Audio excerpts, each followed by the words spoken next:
Hi guys, happy Saturday. I am so proud of you watching the video on the weekend and doing your homework like you're supposed to. I am very happy to hear that. What we're going to do today is we're going to continue from where we left off on 9/23, which was Thursday or possibly Wednesday. Yeah, Wednesday. And you guys were supposed to watch the video. Okay, it's called part 1 and it shows you a little bit about how to write, I just introduced how to write a quadratic function into standard form, a standard form into vertex form, and vice versa. So I had to give you a little bit of background, and some of that background was to go over the Foyle method with you and how to factor. Okay, once we learn how to FOIL and factor, we are going to be able to apply that to actually changing one form to another form. I gave you guys these 3 questions for practice, and the answers are, the zeros were 0, -3/4, 0, -4, and 0, -3. If you have any questions, if you didn't get those right answers, I want you to write the questions down on this side where you're supposed to write down the main ideas and your questions, and we can go over it in class tomorrow or on Monday. At the very bottom, make sure you summarize in a couple of sentences what you learned from watching this video. I want you to go ahead and turn your sheet to the back.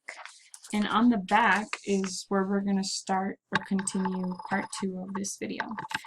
I still want you to do Cornell notes. So instead of, you put your 3 fingers, and I'm just going to kind of bend the page there, and I can draw the line later.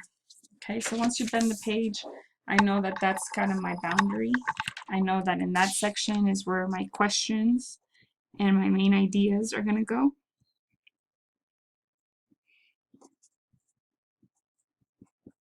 So you should be on the back of your first paper, okay? You're going to turn that sheet of paper in for credit.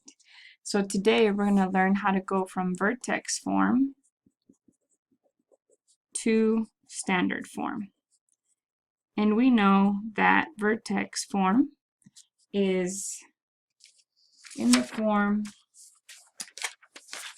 and you guys should be pros at this by now, right? What is vertex form? I'm going to zoom in a little bit. Vertex form is y equals to a parentheses x minus h squared plus k. Standard form is when we have our ax squared plus bx plus c. Okay, so we're going to do first, our first example is f of x is equal to -2x minus 4 squared plus 5. So in order to go from vertex form to standard form, I need to FOIL x minus 4 squared. X minus 4 squared is called squaring the binomial. It's called a binomial because there are 2 terms in this function. So for example, if I had x times x, if I had x squared, you know that's x times x, which is x squared in this case. If you had 4 squared, you know that would be 4 times 4, which gives you positive 16. You have to be careful when it's a -4, because you have to put parentheses around it. It's -4 times -4, but a negative times a negative still gives you a positive 16. Okay, so in this case we have x minus 4 squared, which means we have to multiply x minus 4 times x minus 4. And we're going to square the binomial using the Foyle method or the box method. And I'm going to show you how to do both. Okay? The first one we're going to use is FOIL. So here's my workspace. Remember, I always want you to show your work. Okay? It does you no good not to show your work. You have x minus 4 times x minus 4. And the first thing you're going to do is you're going to multiply x times x. What is x times x? Gives you x squared. Next thing you want to multiply is you multiply the first together. Now you multiply the outer, and that means you have -4x. you're going to multiply negative 4 times x, which gives you negative 4x again.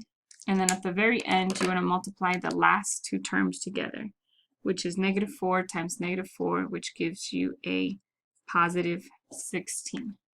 In this case, there are some common terms, like terms, if you will. Negative 4x minus 4x gives you negative 8x. So your final answer is x squared minus 8x plus 16. You can also use what's called the box method. The box method is pretty cool. I like it. You write the first terms on the top and then the bottom terms on the side. So you end up making like a little box right here. Okay, so this is your box method. And when you multiply x times x, you get x squared. When you multiply x times negative 4, you get negative 4x. When you multiply negative 4 times x, you get negative 4x. And then when you multiply negative 4 times a negative 4, you get a positive 16. In this case, all you do is combine the terms that are the same, which are the x's. So your final answer, you just write down x squared. Negative 4x minus 4x is negative 8x plus 16. If you notice, these two answers are equal. They're the same.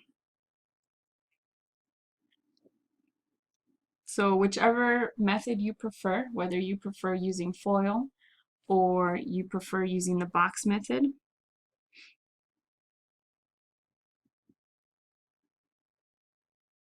first, outer, inner, last, it's really up to you. Okay, you're going to get the same answer either way. Okay, so now that I know what x minus 4 squared is, I can continue and start and bring down my problem. Don't forget to bring down the negative 2 and the plus 5. So all of this is equal to negative 2, parentheses, I'm going to put everything that I have there, x squared minus 8x plus 16. And then at the very end, I have plus 5. Our first step was to square the binomial. Our second step is to distribute another vocabulary words, one of those words that's up on our wall. Distribute the coefficient to each of the terms. Okay, so that means I need to multiply negative 2 times x squared, negative 2 times 8x, and negative 2 times 16. Okay, so what is negative 2 times x squared? That one's simple, negative 2x squared. What is negative 2 times negative 8x? That becomes a positive 16x. Negative 2 times 16 is a negative 32. And at the very end, you have to not forget about this plus 5 at the end. So I'm just going to put plus 5 at the bottom. So at this case, you're going to combine like terms, negative 2x squared. Sorry, step 3 is to combine like terms.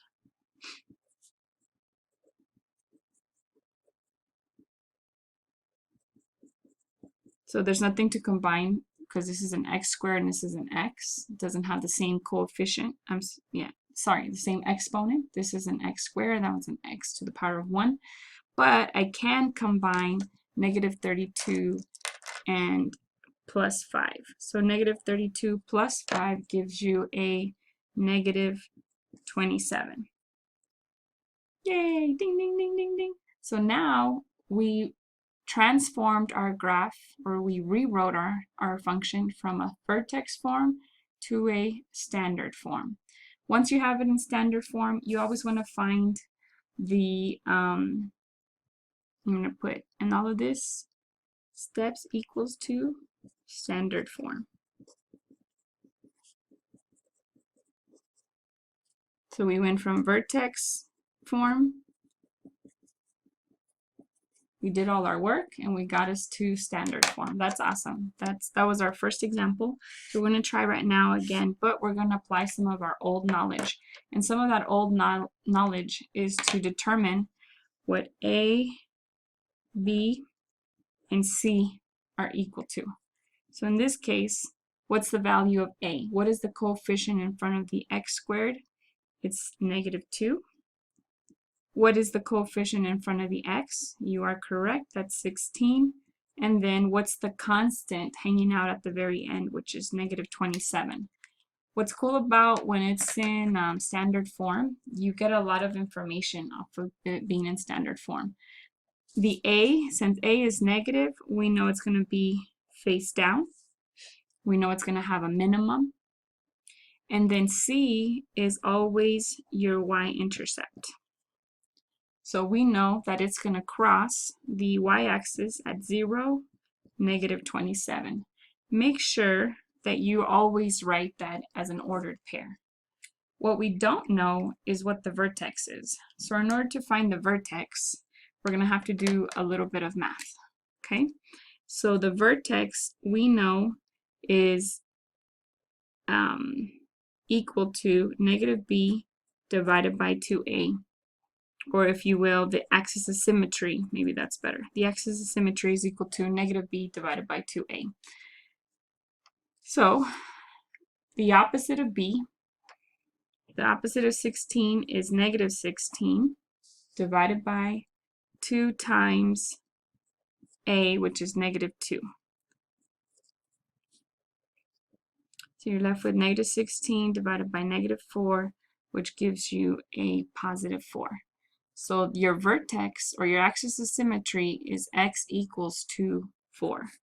Now we take that value and we substitute it into our original function, which is f of x equals to -2x squared plus 16x minus 27. So wherever you see an x, you're going to substitute in 4.